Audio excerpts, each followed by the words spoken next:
And we're back for the main quest line of Chapter 2 of Trails from Zero. The main The quest. start of the main quest. Because the start of the main quest, we go back to Amorica Village, which, by the way, this is just a sidebar, but I've been reading a lot about the reign of Honorius in late antiquity, and I keep running across the fact that Amorica is another name for a region in northwest Gaul. Uh, Basically, it's in It's Brittany. Brittany? Yeah, it's in Brittany. Yeah. So I every time I see them, I'm like, hey, that's cool. But there's like a usurper that's up there that ends up being a real pain in the ass for Honorius. But probably that's where they got the name, and it might behoove us to look a little bit more into that connection. But anyway, so we head up to Amorica Village because they have asked the SSS to clear out.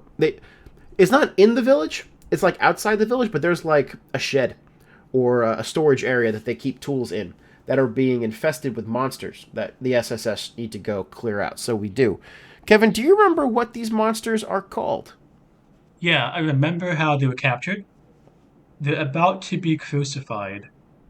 And they said, you can let go. You'll be let go if you deliver up Farticus to us. And then one person says, I'm Farticus. I was really And another wondering says, where the fuck you were going with this one. I'm Farticus. No, I'm Varnicus. I would elevate it over the obvious joke. What's the obvious joke? Fart. They are quite stinky. Like I don't remember if it was called this in the original translation that I played back in the day, but I went to go analyze the monster and just saw that his name was Farticus. And I had to send it to you because it's amazing. But I have to say that I don't think that this main quest is all that engaging. Like, I like that it's showing that there's fallout to the events of Chapter 1.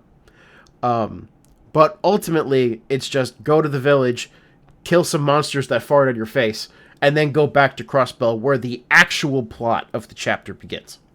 The main plot of the chapter, I think, is great. If not, yes, the content, but how people talk about Crossbell and the atmosphere is some of the best writing I've seen in these games, all for 3.5 so far. But this introduction does not feel all that necessary, even tied into. Like, so what does it even add? Other than the fact that it gets us out of Crossbell and then we go back in to, like, we can see that Fran got the request and decided to accept it unilaterally. Which is interesting, I suppose. Yeah, and like you said, the Fallout, but it's just really standard, and I think it doesn't quite land because the fight doesn't lead to anything in a way that's different, say, from the Geofront boss fight.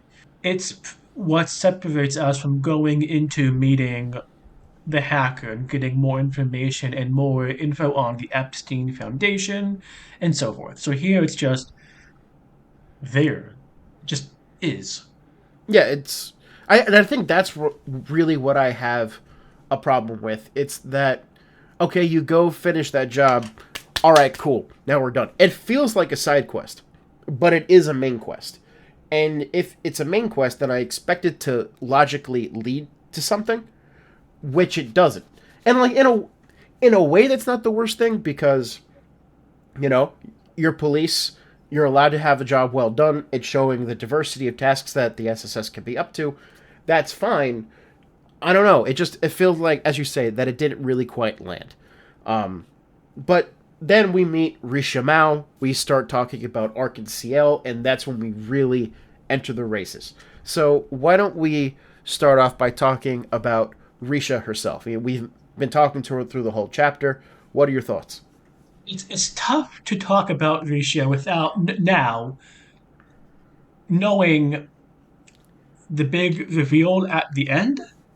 But so what I was messaging you when we first met her, I thought she was airhead, not that, but just kind of there. I didn't pay that much attention. I knew she was a running joke or something because like what you said in this game and succeeding games with the animeification, yeah, it's not a good thing.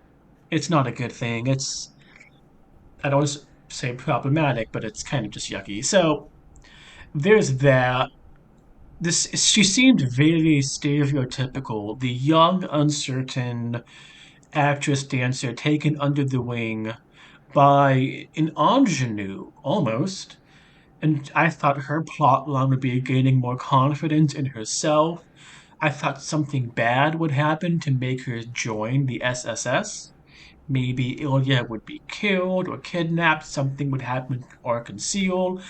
I thought it'd be some deviation to make her join the police. But now I have no You idea can. because, I mean, Shall we talk about the big reveal? I mean, I know we're kind of jumping into it, but we're talking about Risha Mao yeah, here. Risha Mao is a foreigner. Also she's an assassin. And Yin. Yeah. Also, she's Yin. Like that's the big thing. Who And, gives a fuck if she's a foreigner? okay, and I paid attention reading the dialogue. None of the lines felt foreshadowy. Like there was no line that I No. felt, and I do not think that's a bad thing. What's astonishing about it is that because obviously I knew this when I was playing it. When I first did that, Yes. like when I first played it, I had no idea, just like you, and I was like, take. It was a shock that that had happened. But Yeah. then when you replay it, a lot of what she says with that context in mind, the register changes because you instantly recognize what she's actually thinking, what her real desire is to get the SSS on this case. Like she is never that much concerned with Ilya's safety. I mean, obviously there's a threat; she takes that seriously, but she's far more concerned with figuring out who this Yin actually is. But she can't say that, and I mean, nothing that she says actually like points to that being her intention. But when you know that it's her intention, then a lot of what she says has some extra weight. And I think it's perfect writing in that way. And I think that's a really good way of doing it. There should not, in general, there should not be lines that are like, something fishy. Like, for this specific example, because Orlando, the game is very clearly telling us there's something more going on. And that's okay and that's good. For Risha Mao here, I think it's good how it's layered meaning. Not the game saying this is fishy, something's off about her, if that makes sense, the difference between her. No, totally. Like we don't have any scenes where Risha's whispering to herself, "Oh no, I hope that nobody guesses that I'm Yin," or something like that, right? The reason why the surprise works is because everything makes sense up to that point, and then when the reveal happens, it doesn't seem overall fishy because it kind of explains why Risha is so good at dancing, her athleticism and everything like that. And she does make allusions to how like in her past she's always been controlled by other people. You can see that happening with Yin in Yin's discussions with Sao, the head of Highway, about what Yin is supposed to do. So like once we have this added context, more of Risha's story makes sense, but it wasn't incomplete to begin with. So it's just like it adds so much extra depth that scenes like this is why, as the kids now say, Trails from Zero is goated peak or peaked goat. I'm not really It's sure. poggers. It's poggers. That's right. It's poggers. So, should we step back a bit and give a very brief outline of what's going on? Yes, we should. Or Concealed is putting on their first performance of their new show.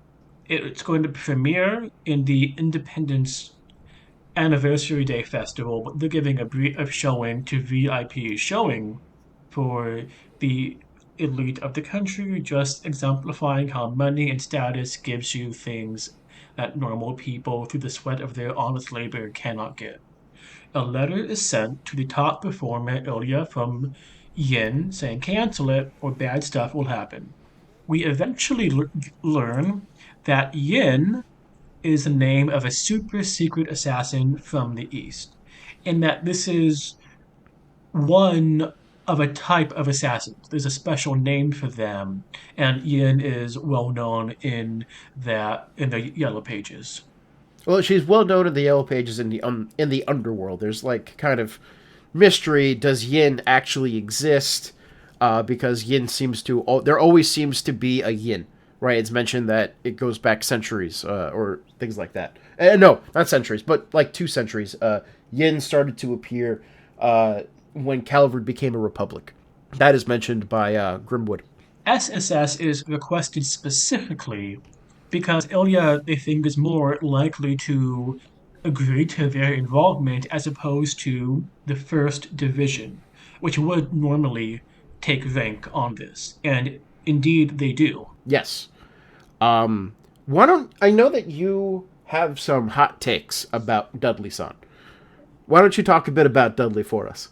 Okay, so there's a lot of film noir imagery in the game, but especially in this chapter. There's two items in particular. Well, there's three moments: Garcia to the SSS, Dudley to the SSS, and Ellie to Lloyd. So, how about we do Garcia and Dudley together, and then we can do Ellie and Lloyd specifically, because that tells us about not just Crossbell and the vibes, but also Ellie's background as a character. And her ongoing characterization in her relationship with Lloyd. But yeah, sure. Let's talk about Garcia. Yes. Let's talk about Dudley. Garcia says something to the SSS. Garcia Rossi. He says, no matter how you try, you cannot change Crossbell's true nature. So, film, I feel it's very noir to me. It's about the inflexibility and, rottenness of institutions, of societal bodies, organizations, that deep down everything and everyone are rotten. This is the genre with a femme fatale is so huge.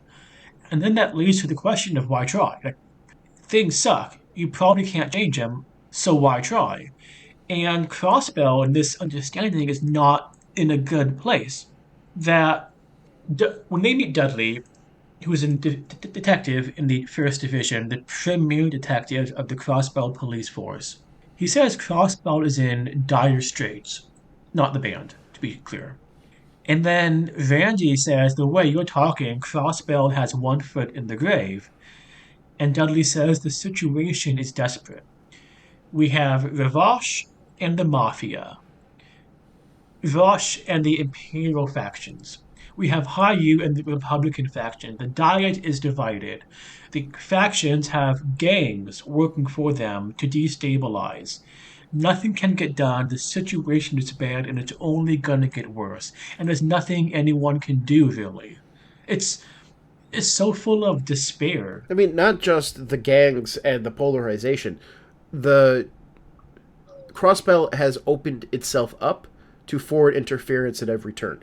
So there is no way to stop, say, intelligence agencies from the Empire or from Calvert to come in and fuck things up for Crossbell, which is one of the things that Dudley is fighting against. Like, in his role as a detective, he's spending a lot of his time fighting against foreign intelligence, fighting against, these big crime rings, and yet at the same time recognizing that the very constitution of Crossbell itself is what is allowing these underground elements to not just exist, but to thrive. Specifically, I think it's he, I don't think it's Ellie, says how the president and the speaker are designed to be at loggerheads and no No, meaningful that's Ellie. reform. Ellie says that. Okay, we'll get to that later, but your own superiors don't have your back. They are part of the problem. So what can you, as Yeah. one detective, do? And he does his best. He works hard, but he doesn't see there's any future in it. And I don't, from everything that we learn and that we know, I don't blame him that much. I mean, the SSS has experience with this as well. We captured a bunch of Mafia members at the end of Chapter 1, only to find out in Chapter 2 that they all got released a couple of days later. The only difference between Dudley and Lloyd on this point is that Lloyd hasn't been crushed yet. He's like a first year graduate student, whereas Dudley has earned his PhD and recognizes the soul crushing nature of the work. I think we're meant to draw parallels between Dudley and Lloyd, that Dudley was once like Lloyd, and that unless something changes, there's a very high chance Lloyd will end up like Dudley, still doing his best, with a deep, ingrained layer of cynicism. Yeah, it's interesting. Because what really comes across from Dudley is not just that he's jaded, and it's not just that he's cynical. He also looks down on the SSS. One of the traits of Dudley that comes most forward is that he's a bit arrogant. And I don't really see Lloyd developing an arrogance like that, to be honest. Yeah, that's not who he is now. I mean, you could say once he solves a lot of major cases, and maybe that arrogance is, I'm so awesome, look at what I can do. It's rooted in the inferiority complex of look what I can do. In the end, it's not much of anything. But yeah, I do agree that they're not later stages, they're more foils, mirrors. Here's one possible path that Lloyd could end up as. Yeah, okay. Sure. Let's talk about this scene between Lloyd and Ellie. Essentially, what happens in the plot is that Lloyd has a great idea. Yin seems to be connected to the Eastern shit. Yin has a connection to Haiwei. Let's just go talk to the people in Haiwei and see what we can get on the situation. So we go, we meet Sao. Sao's an interesting guy. We can talk about him later if you'd like. And then we come back out to find out that the first... Sao denies any connection. They are a legitimate company with no ties to any shenanigans, and it's offensive. You would think that, Colin. And their competition with Ravash is purely in their capacities as legitimate business partners, even though they are having shooting wars every night in downtown. So we leave, and turns out that the First Division had been staking out Haiwei for weeks. Meanwhile, Lloyd just walked right in. And so obviously the First Division is a little bit miffed by that, and Dudley decides to... I do think that Dudley is in the right, and he's also right to point out, okay, if everything that you say is true, then some of the most notable and well-loved people in the entire state of Crossbell have credible death threats from a highly effective assassin with connections to organized crime. The SSS has 4 people in it. Yes. So it kind of makes sense for the First Division to come in and say, this is above your pay grade. We will take it from here. Thank you very much. Now, Dudley could have been a bit nicer about it, but it makes sense. But this kind of leaves a moment of crisis, especially with Ellie, because upon coming back from the SSS, from their work for the day, they go back to the SSS building, and Ellie runs into Ernest, who is the secretary to the mayor, also somebody who taught Ellie when she was very small. He's kind of part of the family, and he makes an impassioned plea. Ellie, please quit the SSS and come back and work for your grandfather. He needs you, and that's where you belong. You don't belong here. And so Ellie has to make a choice if she's going to stay with the SSS now that she has seen firsthand the limits to the ability of the SSS to get things done. Should she leave that and go back to her home or stay? Okay, moving aside the exclamations of incredulity from her 3 dumbass teammates, which, whatever. Okay, just not gonna go into that in more detail. There's a, I think, phenomenal scene on the rooftop between Ellie and Lloyd about should she take the job? Should she resign? And it stems, that's not because she's unhappy. It's not because she wants money or power. She has money and she has power. It's Crossbell is in a very bad state. And she has a personal connection. Crossbell broke up her parents' marriage. It led to I don't want to say unhappy childhood, but a difficult one. Yeah. I mean, it seems that she's well loved by her grandfather, but still, when your parents literally... Okay, what had happened was her father moved to Crossbell from Calvert, and became a politician in Crossbell that, just like Mayor McDowell, was going to be nonpartisan, not connected to either Republican or Imperial factions. Unlike Mayor McDowell, who somehow has managed to stay as the mayor.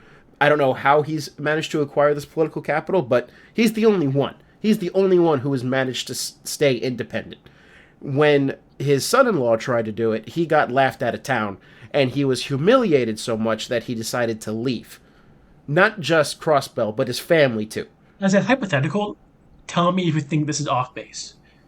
Both factions recognize the utility in having someone like Mayor McDowell that allows them to have relative freedom to plot and scheme for when they think we're going to win eventually, whereas they don't want to take a chance at having their opponents in the opposite faction win control of the mayorship, especially if the Empire faction gets the mayor and the speaker.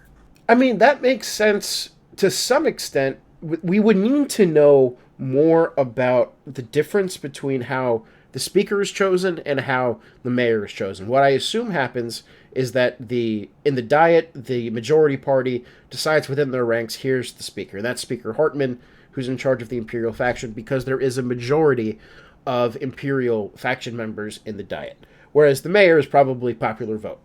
But if it is just done by popular vote, and there's a majority of Imperial faction Diet members, it stands to reason that unless there's some really weird gerrymandering happening in Crossbell, which has not been mentioned, we don't know, then the majority of the population probably also would vote for the Imperial faction. So it does stand to reason for the Republicans to want to support McDowell, because in the same sense that, like, Democrats want to support somebody like a Bernie Sanders, who is technically an independent but works with them, then the Republican faction here would look at McDowell as the only one who can run against the Imperial faction and win the election. So that makes sense from their perspective. It does not make. I'm just Unless going to say it does not make sense for the Imperial faction to also support McDowell. They should be wanting to get their guy in the mayor's office. only thing I can see, because I agree with that, is some third faction that's small but can be a tipping point. But we don't have that. That No. is, it is deliberately stated. We only have two factions here.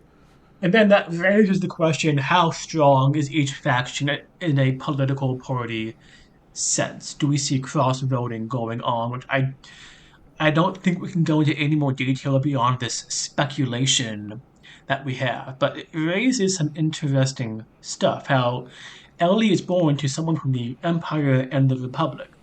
So she's like, but she's still cross-Bellian. And so, her identity is really tied into this, despite not being, quote, by blood, end quote. I mean, her grandfather and so forth, her mom, but you know what I'm saying. And Something that I find astonishing about the attitudes towards Crossbell. We talked a little bit about this in the prologue, and it's coming out more here now.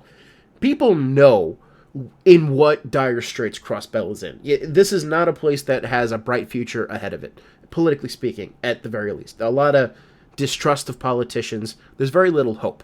But we also see is love for Crossbell in a way that I think for people living in modern day America, in which patriotism on both sides of the aisle is a little bit blasé. You're looked at with skepticism if you say that you love your country too much. This is not a problem with Crossbell. People do love Crossbell itself as an idea, as a place. And why do you think that is?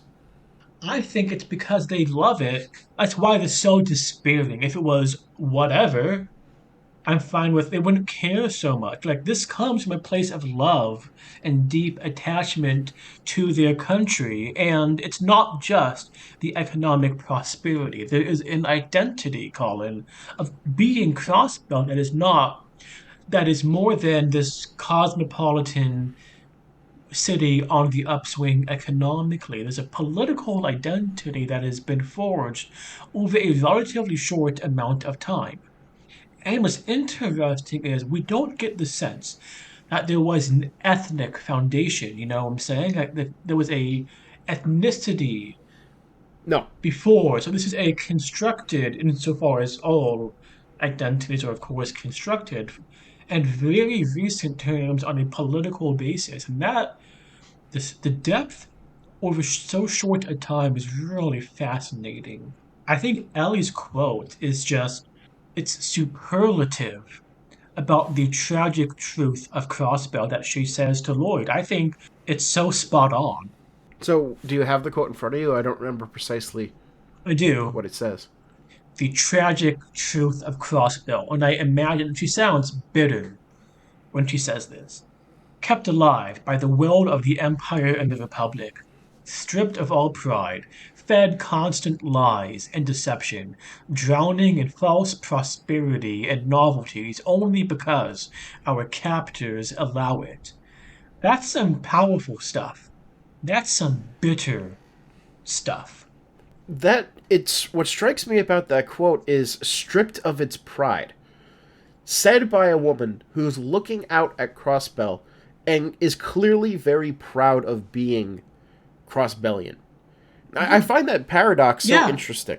I mean, it's like, I mean, you could compare it to Ireland before they finally won their independence, where everything, like, objectively speaking, being an Irish person under the thumb of British rule is bad, right? There's nothing good happening there. I mean, fucking famines are happening. You're being persecuted for believing in Catholicism instead of Protestantism. And yet, there is a great feeling of pride of living in Ireland, even when, like, your own language is outlawed and people have forgotten how to speak Irish. I find that paradox. Like, I have nothing more of substance to say other than it's a really interesting relationship between bad states of living and people actively trying to stamp out your identity that then leads to hardenings of identity. We see the same thing with how martyrdom strengthens Christian identity formation during the Great Persecution in late antiquity. And it's something that I think that the game is trying to point at, that a lot of games don't really think about. the juxtaposition between this surface level, or false, or what you want to call it, economic prosperity, like buildings booming. But we also have seen firsthand who this growth has left behind. But it does seem for many Crossbellians, their economic situation is going better, getting better, at the same time Yeah, that the Empire and Republic are getting more and more open about their interference with Crossbow and how they all but state long term gonna belong to us. One of them. all your base are belong to us, us, us, us. It's and I get why Ellie would feel the way she does. She wants to do better, but she sees the cost, what it did to her family in very personal terms. And it's this jaded optimism that I think is complex and just fascinating. I'm trying to pull up the picture because I posted this on our Twitter feed, but something that I'm moving more to like character analysis because this is a theme that's going to come up a lot as we're talking about the Crossbell games. But Ellie is talking about her quests to figure out how to improve Crossbell the best, right? And she has these words: "It was there. I hit a wall, an insurmountable barrier in my way." Now, I don't know if you've noticed this, Kevin, but you will notice it. The themes of barriers getting in the way of the SSS, and Yeah. then we need to get over that barrier. Like that is a big trope that keeps happening here again and again and again and again and again. To the point where one of the best songs of the game is called An Insurmountable Barrier. I posted that picture and I just said, bitch, if there's a barrier, you get over the barrier. But this is where Lloyd kind of introduces that idea.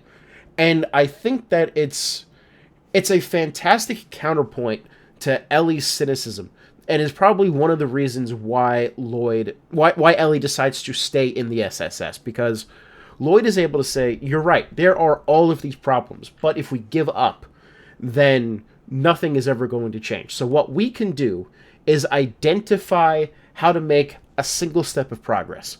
Whatever, like, there's a big wall over here now, but there's also a lot of smaller barriers here. We're going to keep getting over these barriers, and then ultimately, we're going to be able to get over this big barrier that nobody thought we would be able to get over before. It's optimism, but it's optimism mixed with realistic expectations.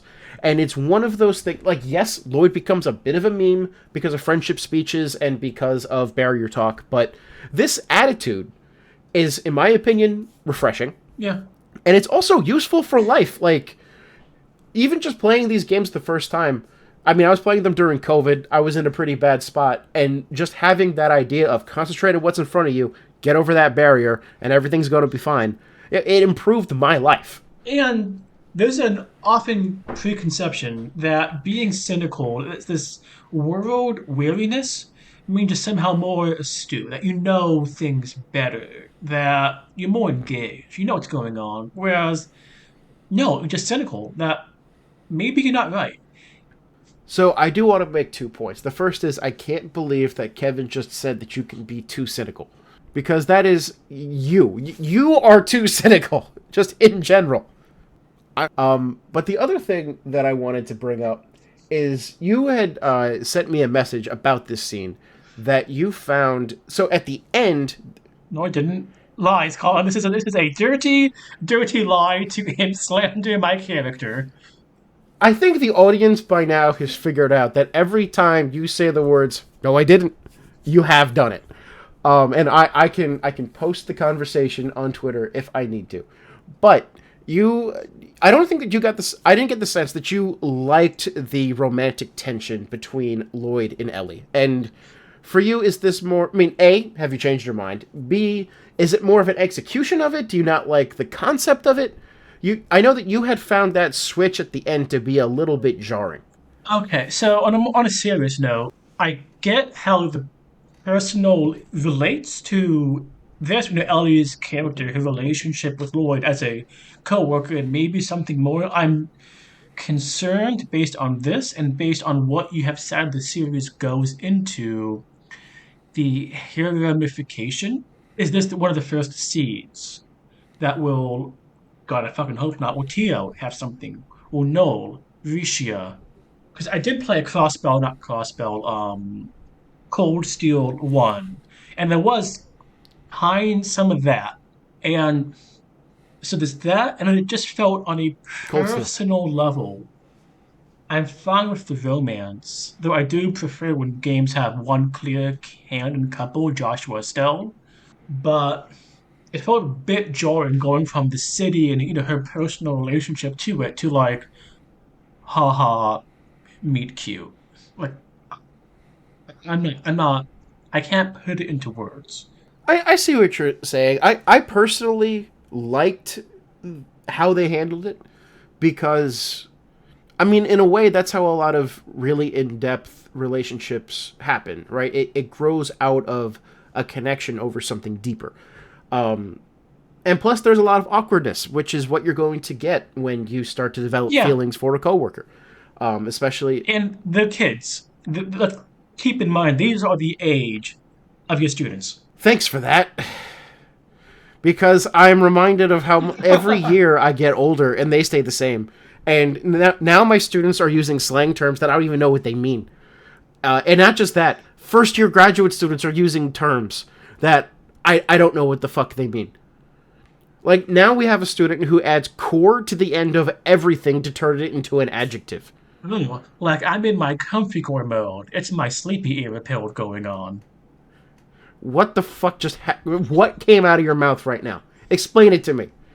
The core is like a vibe, like And how... cottage core type Pinterest thing or comfy core. It's a bit of ironic twist, and then pilled Pilled like I'm not the weird one. You're the weird one, Colin. Let's move on. What? No, I want you to finish this thought. What does pilled mean? Like it's like an emphasizing adjective. How? What does it emphasize? Or it's like it comes from the Matrix, blue pill, red pill. Then it became you're like indoctrinated. Then it got an ironic meaning, like just really into that. Like I am comfy pilled. Like, I'm really into, fuzzy flannel blankets or, thick socks. Don't judge me, Colin. Let's move on to the part of the chapter. This this society is going to fall, and it's going to fall because our language is corrupted by the degeneracy of the youth. Okay, Socrates and Cicero. So, anyway, let's talk about day 2. We Let's talk about something on the same level of lightness and joy as Comfy Core, and let's talk about Mr. Harold Hayworth. I mean, we can talk about Harold Hayworth, but do you want to talk about him quickly and then we can go back to the main plot? Yeah, because I feel we may have overlooked him. We have. To be honest, you can only include him if you go looking for him.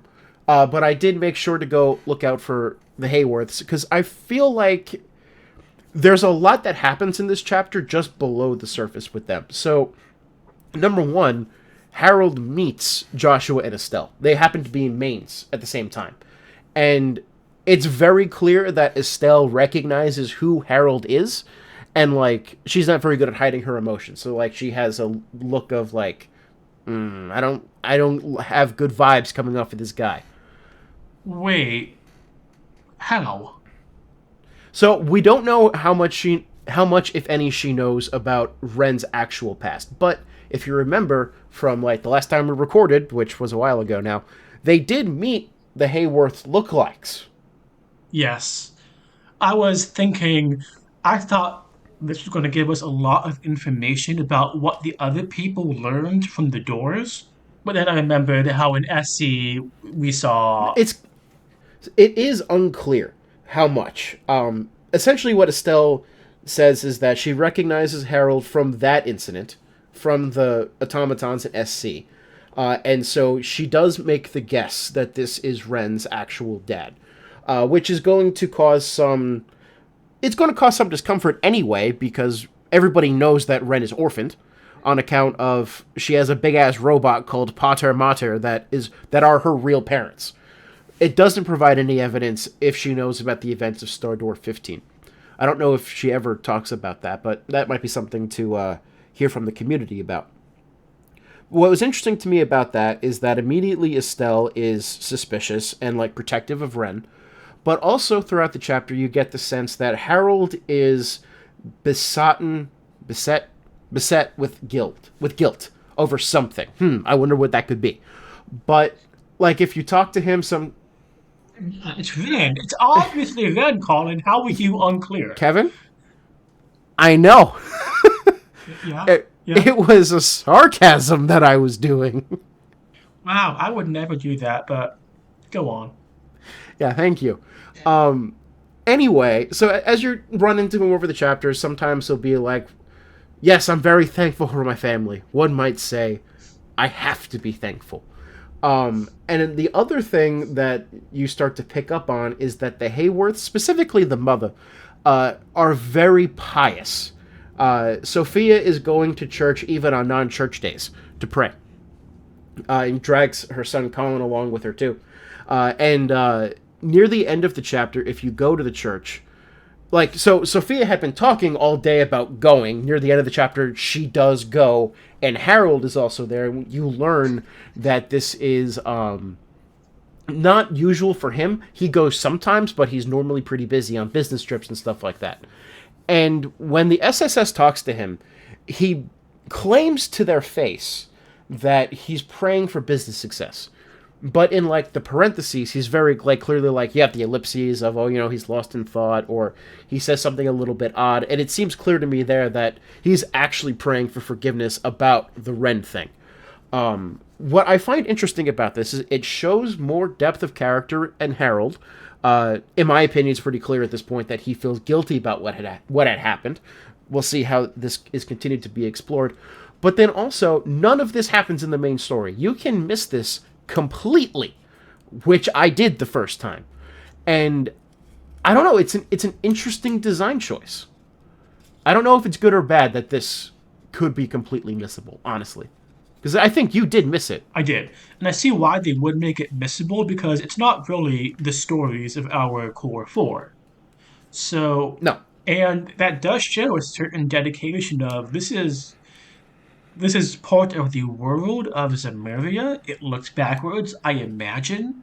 It will look forward, but it's not the story we're telling.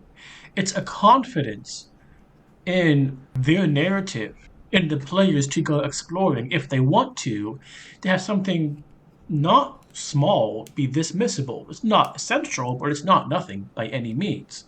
So I kind of applaud it, but at the same time, would it have been better, do you think, and I'm just spitballing here, if this was, they were in the church for this optional side quest? Would that have been a good compromise? That you could talk to and see the situation if you wanted as a bit more natural than just going to the church at some other point, you know? I mean, I do think it would have been. I don't know how you would manage to do it. I do feel like this cutscene or these sets of dialogues are important enough to warrant some kind of signposting. Maybe Yeah. in the form of like a support request that then you run into them and it's kind of tangential, but like it still points you in that direction. Or even like a side quest that happens in mains and then in the grocery store and then oh they happen to be right there. Let me go talk to them. What I don't like about it is that not only is it secret, not everything in Crossbell in terms of updating NPCs is consistent. They happen after like major story beats in which everybody's is reset, but then after minor story beats, sometimes characters moves and some characters don't. And the move to the church happens in a time where some characters move and some characters don't. And I just happened to check the church because I noticed that another character's dialogue had changed, and I was wondering if they happened to go. And if I hadn't had that thought, I would have missed this completely. It's not even in the Neo Seeker guide, which is usually pretty good at pointing out these bigger, important optional dialogues to have. I don't even know if the Neo Seeker guide knows about it. So it was something unexpected to you, and I Yeah. I can only imagine when you saw it, you were like, "Wow." You know, I was like, this is really cool. I have to talk about this. But it's not like you're not invested in this story. You're very interested in the story. And there's nothing that the game has done other than Sophia continuing to say, we go to the church today, that would tell you, hey, go check out the church. Colin, Colin, Colin. I don't know what to tell you, but I've always been invested in Ven. I've always been her biggest supporter, so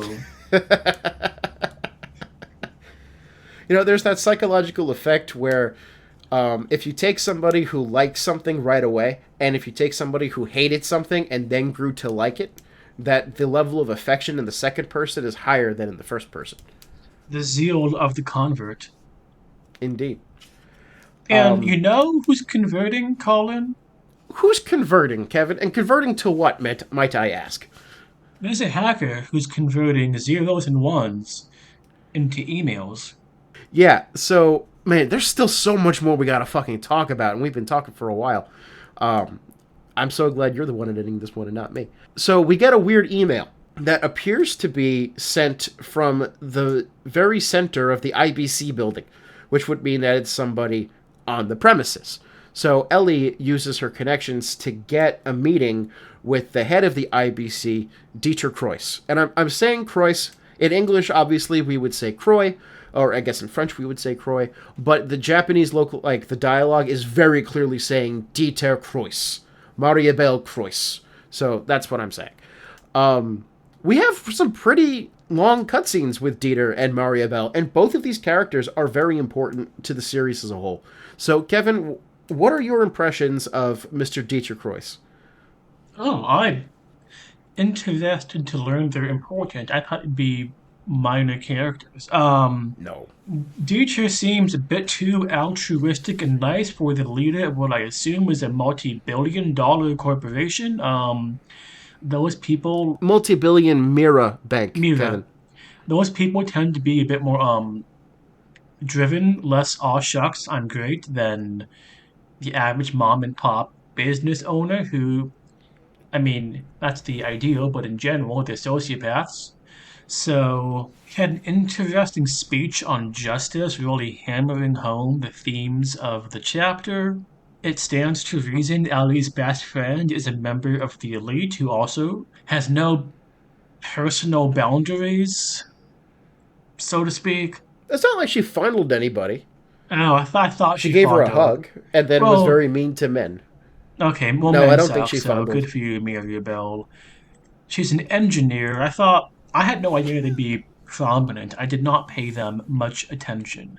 Game is really trying to integrate the internet into the world bit by bit in a way that was very, very clearly not the case in FC and SC. And it makes me wonder when they nailed down the lore when it was Yeah. first developed, FC and SC, for the internet to be so obviously a non-factor in the liberal game, like late 90s, that long before publication, I wonder. It's a tangent, but I'm just, kind of curious. Well, I mean, to be fair, there is mention of it in FC and SC. We're starting to build a computer system, and they talk about how they are building up a network to connect a bunch of computers. It just so happens that the rollout is happening in Crossbell. And I imagine future games would be more integrated as time goes on and it gets more and more like, why don't you have the internet? But we have hackers. Yes. So an email sent from the IBC terminal, and I thought this was going to be played straight, how Dieter or someone was going to be a mole. But it turns out it was someone spoofing, I believe that's the term, the address, making it look like it was the IBC, but it was sent in actuality from a underground layer in the geofront.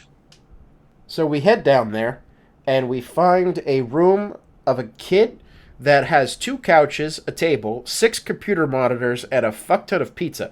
Which, optional dialogue, in the first chapter somebody had noted that it looks like somebody's ordering a lot of pizzas to a random door that's just there in the residential district. So, like, this is all... something that I love about this game is how, like, it's pointing forward a lot, but in ways that you don't even notice it. Colin, I don't know if it's intentional or not, but the Epstein Foundation seems really fucking sus. Something is going They're, on. they do seem to employ a lot of children. I don't know. And I don't think that the whole Epstein thing was a factor when this game was made, but it is an unfortunate connection that I'm drawing right now. Ex- Experimentation or something is going on. Like, they're going to be connected to this society or something weird or whatever, but I don't know. There's something below the surface. Well, so what seems to have happened... So Tio works for the Epstein Foundation right now. She's testing out the orbital rod or whatever. Jonah had worked for the Epstein Foundation, fucked something up, and ran away, and is now working as an information broker. So I'm going to repeat this again for those that didn't catch the first time. We have a 13-year-old information broker sitting in the underground with a supercomputer in a world in which... Here's something that I don't get, is that the Orbital Network is very, very new. Not a whole lot of people know how to use it yet. I can even buy that hacking is beginning to be part of a thing, because that kind of mirrors how the internet functioned when in its, not heyday, in its starting days, in its nascent stages. How the fuck does Yin know about it? How does Yin have access to this informant? Yeah, how would you advertise unless you... Yeah, how would you discover this kid? That's what I don't know. And what was he learning? SQL database exploits age 10 or whatever? Like, I don't know. Like, 18 would be believable. Maybe. Maybe 18. So, well, these are... But it can't be 18 because Lloyd and Ellie are like 18. And that means they're fully fledged adults. And they have one foot in the grave. Yeah, pretty much. They're fucking old people. Don't even start about Randy, 21. Oh my god, what an old man. I don't know. I mean, but moving aside this weird shit that's going on, we learn that it's not Yin. Well, what we learn is that Yin hired Jonah to hack the IBC and send the email as a test for the SSS. The SSS had to figure that out, and then get the real invitation to go to Stargazer Tower and fight Yin, who we know is Risha. Stargazer Tower is interesting for a couple of reasons. I mean, A, as you point out, Null becomes a party member for that specific dungeon. And it's an area in which, as Tio puts it, the higher elements are active. And we've seen like that happen in Phantasma and stuff like that, right? So this is a much more magical place. I mean, the enemies that we fight they're otherworldly. They're like suits of armor that are possessed or floating weapons. This is not the monsters or the people that we're fighting. This is more, I don't want to say divine, but related to the divine. It's ethereal, not of the mundane. Ethereal. That's exactly the Thank you. word. Yeah, Thank you. totally. Means a lot. So there's that, and a tower that just calls to mind connotations of, say, D&D or something of a different time. A wizard's tower. Yeah, yeah. It's from the Middle Ages, and they You explicitly want to say talk that. about Noel briefly? What's she like? Why is she here? How is she as a unit? Sure. I chose to swap out Ellie so I could put in Noel, I think. And her S-crafts in particular deal with large area of effect things that deal status ailments, primarily either slowing them down by reducing their movement speed or putting them to sleep. So it kind of works. In a way, it's almost more policey than the rest of the SSS, right? You're dealing with putting down criminals as opposed to trying to kill them, in a sense. Yeah, with the whole fucking giant ass halberd Vandy has, not many non lethal ways to go do that. I don't want to get into the. So yeah, I mean, I found Null to be a good unit. I don't know if I think that Ellie was probably going to be more useful for her support abilities, although her coming in as a support unit, she does what I needed her to do, just not under my control. What did you think of Null? I thought she was good. I enjoyed her arts. I switched out for Tia because I wanted to see, can I do Tio? Tio. I Her wanted to name is do a Tio. more in your face damage, less art. We should probably start to speed through some of this stuff because we've been talking for over 2 hours at this point. And there's still stuff to get through. So let's talk briefly about the Yin fight itself. We've kind of danced around it, but this, in my opinion, this is like the first real boss fight. It's the first time I've died, actually, as far as I can think of. I died once, and then I retried, and it was fine. How did you find the Yin fight? Because you're also fighting it on a higher difficulty level. Because you're a better person than I am. Yeah, I'm on Nightmare because I'm just that high quality a guy, stand up all around, don't forget it. So I died a couple of times. What I got to was ignore the clones, except when the AoE would catch them, focus on Yin.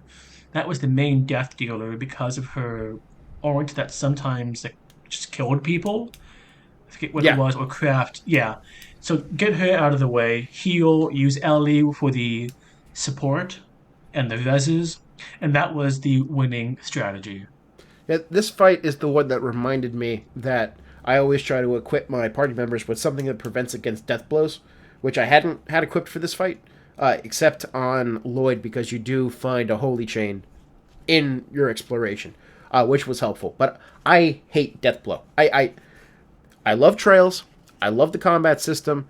Death blow is the worst thing they could have added to the system because your characters are never immune from it unless you equip like a specific accessory. But a lot of the enemies you fight against end up resisting it naturally. It's just completely lopsided. And oftentimes with bosses, you don't even know that their abilities can do death blow until you're already in the fight. So what happens with me is that I just sacrifice an accessory slot for everybody so I never have to worry about it, which hampers my ability to customize my characters. I don't like Deathblood because it feels unearned and cheap. Random numbers should not decide, oh, be dead. Nothing to Yeah, prevent it. the only thing to prevent it is to give up an accessory slot. Yeah. And now, and moving on, we get some pretty good accessories. Gladiator stuff for more CP, higher stats. So using one as a preventive just seems kind of cheap. But you know what's not cheap, Colin? Arc CL Tickets. tickets. Yeah. And so that's the last part of the So yeah, chapter. we're on the last part of the chapter. Essentially, the SSS has decided that even though they're off the case, they're still gonna be on the case. They're just gonna like hide it, and so they do patrols of the outside areas of Ark CL, like not in the theater, but in like the reception lobby and the dressing rooms and all of this kind of thing. One note that I want to make, aesthetically speaking, is that we see snippets of this opera that they're putting on as it goes through each act. And something that I find really interesting about 2D RPGs in particular is that even though they're technically limited in their graphics, somehow the combination of sprites jumping up and down with good music can like actually achieve a fantastic art moment. Here, Well, I clearly, thought it was terrible. okay, well, you can talk about how it's terrible. I'm going to talk about how great it is. I mean, essentially, what you have are these models jumping up and down to music, but I love the music. I think that it does a really good job at portraying the feeling that you're watching an opera, even though you're not. And anybody who's played Final Fantasy VI is automatically going to think about the opera scene from Final Fantasy VI, which again is a Super Nintendo RPG 16-bit chiptune soundtrack that somehow makes you feel like you're in an opera house. And to this day, I listen to that song a lot of the time, and I listen to these songs as well. I know that you think it's shit because you just told me it, but I think it's one of the best parts of this game. I'm glad you like it, Colin. And you know what I'm also glad for? A lack of political violence and assassinating politicians. So far, anyway. So, the end of the chapter happened. It turns out that Ernest, the aide to McDowell, decides he's going to pull a John Wilkes Booth and try to assassinate the mayor. Now, here's what I don't understand, Kevin, is that he's taken out the police officer, and when you walk in, McDowell is knocked out, and Ernest is going to stab McDowell in the face with a knife.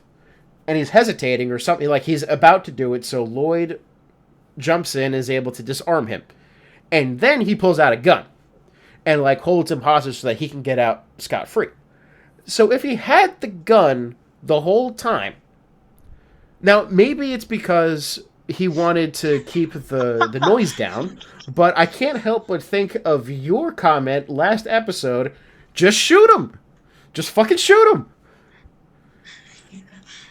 Yeah, I mean, it'd be a simpler way of going about things. Now, the noise thing is a thing, because, like, if there's a loud bang, Yeah, and then the mayor's dead, like, they're going to know it happened up there, whereas with the knife, he can get away, and then they find the body. But, if you're prepared enough to bring both a knife and a gun into a heavily guarded, police-patrolled opera, you maybe would have thought to bring a silencer, too. and there was police in the box. I mean, yeah, knocked him out, but what did he think? How would it go after he stabbed the mayor to death? Was he not going to stab anyone else in the box? I mean, Like, he probably should have killed that police guy, because the police guy would have said, huh, I yeah, was knocked out by him, and now the mayor's dead. I wonder what had happened. yeah, he would probably be like, oh, it must be Ernest. But Ernest, I think maybe I don't this know. points to something else that the characters had mentioned, that it appeared as if Ernest kind of lost it in his mind, like went a little nuts. And also his physical abilities increased, right? He was running a lot faster than people would have suspected. Even when he's taken down, he gets back up and he continues to keep running to the point where the only way to catch him was to sick a divine wolf on him. Yeah, yeah. I mean, so there's that, and I wonder how much of it is to make a chase. But why did Ernest do it? There are a couple of explanations that we see present in the text, right? So he claims that if he kills the Yeah. mayor, then he'll become the mayor. He's going to like stand for election, and then he would win. This is a stupid argument because the mayor was already going to retire, and now he's not. So that was just poor Yes. planning on his part. You do see speculation from Sao that the Imperial faction would have blamed it on Yin, and by blaming it on Yin, it would then cast suspicion on Highway, which then casts suspicion on the Republican Party because the Republicans are tied to Highway. The only problem with this idea, and this is Sao also points this out, is that it seems unlikely for Speaker Hartman to authorize an assassination. So the best reconstruction that we can have is that Ernest went nuts and decided that this was going to be a good thing to do because he already had the Imperial faction backing, and he thought that this would be a good way to use those connections. Probably not the best plan, but it is interesting to see some of the darker sides of polarization. That even with the beloved mayor almost dying, it's very easy to see, yes, we can use this to attack the other side. It seems a little bit apropos to some certain political moments. Bye. I'm not. It did not take me out. Like, yes, it didn't take me out of the game. It felt true to the setting and the polarization and the gridlock of the two factions. Ernest, starting with, I don't want to say light embezzling, but, it's not assassination, and then desperation at the country and his own personal shenanigans. It was this or, move up or out. It felt natural. I'm not surprised there was an attempt on the mayor's life. And now there is. Yeah. Kevin, we've been talking for a long time. And And I'm thinking it yeah. might be good for us both to like talk about final thoughts. Okay. I loved the atmosphere of the chapter and how the political malaise, this coding of despair, infiltrates into characters' personal relationships, driving the plot. That was the high point of the chapter to me. This dialogue that we got was excellent. No, I agree. The writing of this game Yeah, continues to astound me and amaze me, even as I'm playing through it again. Um, and the plot so far seems basically tailor made to the types of historians that we kind of are. I mean, you're a climate historian and I do religious stuff, but we both really love political intrigue and yes, political fighting. It's kind of what I'm trying to turn my research agenda into right now as we speak, actually. And this game provides, like, there's so much more we could have talked about and probably would have talked about it if we had realized that this was going to take so long to get through. I feel kind of bad that we're kind of rushing the end of it because Dieter is so interesting to talk about. Like, we could have a whole thing about Mayor McDowell and his ability to keep being popular despite all the structural things against him and yeah, what advantages that has and what disadvantages that has. There's so much depth here, but it's also expressed in ways that the game invites you to explore more. It doesn't tell you to explore more. And by that I mean it I think that the side quest about no, the herbs is a perfect encapsulation of how the writing of this game condenses so many things into a couple of lines that then we can spend 10, 20 minutes unpacking it. It is, as the kids say, it's goated peak, it's poggers, it's Kino, it's goated Kino. I still don't know why the fuck people say theater in order to say great, but this is one of the best games I've ever played, and it's only getting better the second time that I'm playing it. And we're only on chapter 2. There's so many other cool shit coming up, dude. I can't wait for you to see it.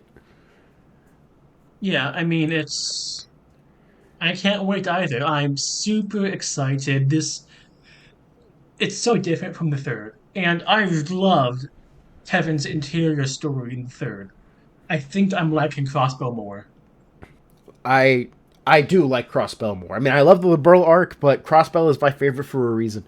And let me tell you something, dude. Zero is great. Azure is even better. It'd be a great 6, 8 months, however long it is, we get through these games. Super pumped. Chapter 1 was great. Prologue was great. I think this was the best so far. Looking forward to Chapter 3. Until then, Indeed. I'm Kevin. That's Colin. See you next time. Thanks for listening, everybody.